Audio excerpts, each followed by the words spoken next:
आइए रुख करते हैं अब खबरों की ओर।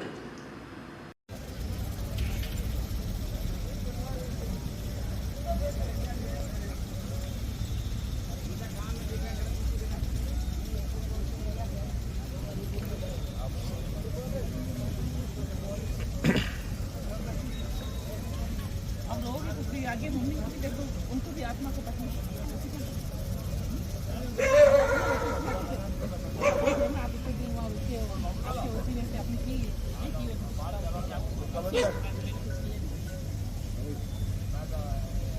आप ऐसे करो तो जिंदगी में संभालेगा। बाकी माँ बाप की तुम ही हो, इनको खड़ा कौन संभालेगा? भाभी है, बेटियां हैं, बेटा बेटी है, तुम्हारा संभाल लो। तुम थोड़ी हिम्मत रखो, तुम ही हो सबसे बड़े। हाँ, सबसे बड़े तुम ही हो। पानी क्या करो नसीब में? अरे हिम्मत रख बेटा।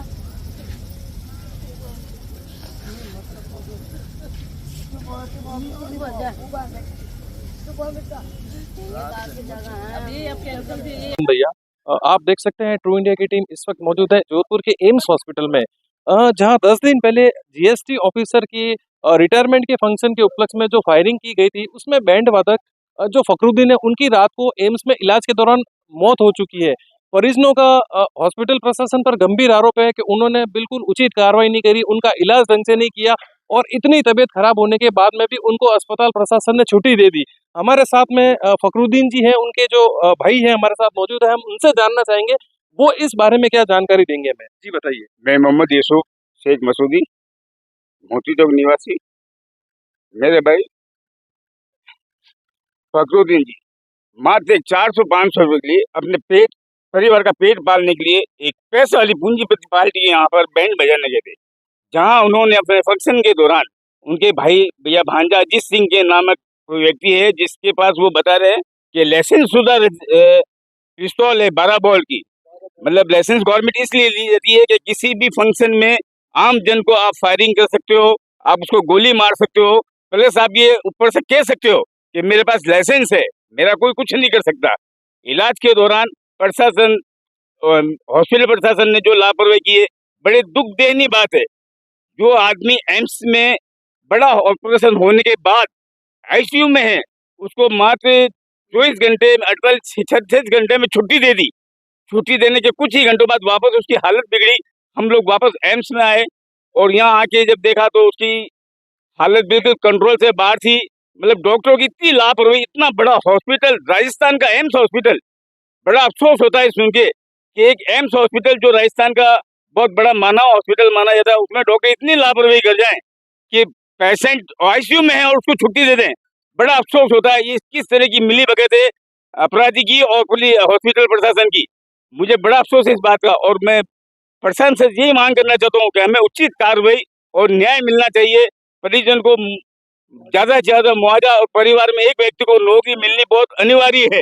तब तक ये हमारी मांग पूरी नहीं होगी, 302 में उसको गिरफ्तार नहीं करेंगे, तब तक हम ना डेड बॉडी लेंगे, ना ही हम उसका पोस्टमार्टम होने देंगे। आप लोगों से मेरी गुजारिश है कि आप हमारी थोड़ी मदद करें। धन्यवाद।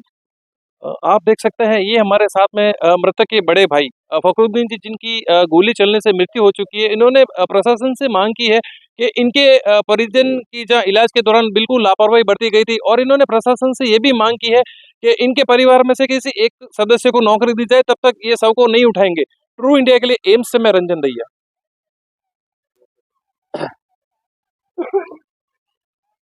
समाज के मौजूद व्यक्तियों की बात की जाए तो हसन खान जो पार्षद भी हैं जो हमारे साथ में मौजूद हैं और वो लोग इसको हत्याकांड मान रहे हैं। अब हम इनसे जानना चाहेंगे कि वो सरकार से क्या मांग रख रहे हैं। हमारी प्रमुख मांग तो ये है कि जिस प्रकार 30 सितंबर के काले दिन पर जब एक गरीब पर सीधी फायर करके उसकी हत्या करने का प्रयास किया गया, पुलिस द्वारा इस पूरे गोलीकांड को राजनीतिक और पैसे के दम पे दबाव में आकर दुर्घटना बताया जा रहा है, ये बहुत निंदनीय कार्य है। इस सरकार में जब से बनी है अपराधियों के हौसले बुलंद है, खुलेआम गोली चल रही है और पुलिस ऐसे मामलों को दुर्घटनाएं बता रही है और दबाने का प्रयास कर रही है, बहुत निंदनीय। जिस प्रकार बैंड वादक फखरुद्दीन पर गोली लगी और गोली के बाद पुलिस का जो रवैया रहा और उस रवैये के चलते आज हमें यहाँ आकर आंदोलन करना पड़ा है, बहुत निंदनीय है। कल रात को जब उसकी डेथ हुई थाने में गए, ये जो थानाधिकारी हैं उनका ये मानना था कि दुर्घटना है, 304 में दर्ज होगा। भाई कैसे हुआ? ये तो बंदूक लाइसेंस ही है, अगर लाइसेंस की बंदूक को किसी को मार दोगे आप? ऐसा हो ही नहीं सकता। सीधी उसके सीने में गोली लगी, अन्य भाग में लगती तो हम कहते नहीं साहब इसने दुर्घटना होती। उनने सीधी निशाना मार के सीने पे गोली मारी है और उसमें गोली बरामद हुई है।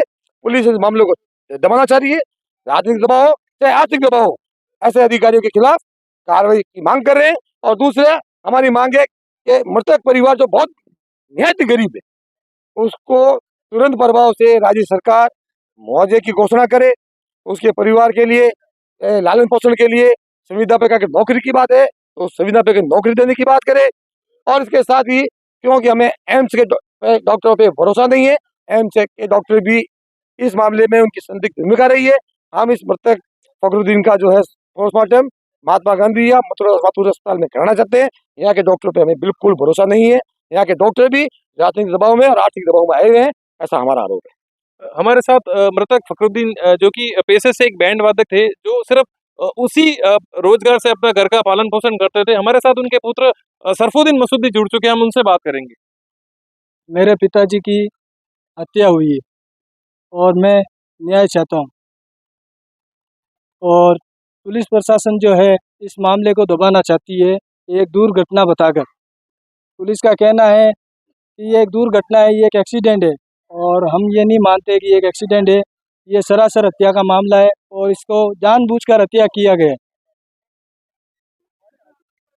ये थे हमारे साथ में मृतक के परिजन, जिन्होंने अस्पताल प्रशासन और पुलिस प्रशासन पे गंभीर आरोप लगाए हैं कि उन्होंने इस जो मैटर है इसमें कहीं भी उचित कार्रवाई नहीं करी। हमारे साथ में एक संस्था से मानवाधिकार संगठन से हमारे साथ में, जी मैडम आपका नाम? जी, मैं अमीना बानो, राष्ट्रीय मानवाधिकार प्रदेश अध्यक्ष।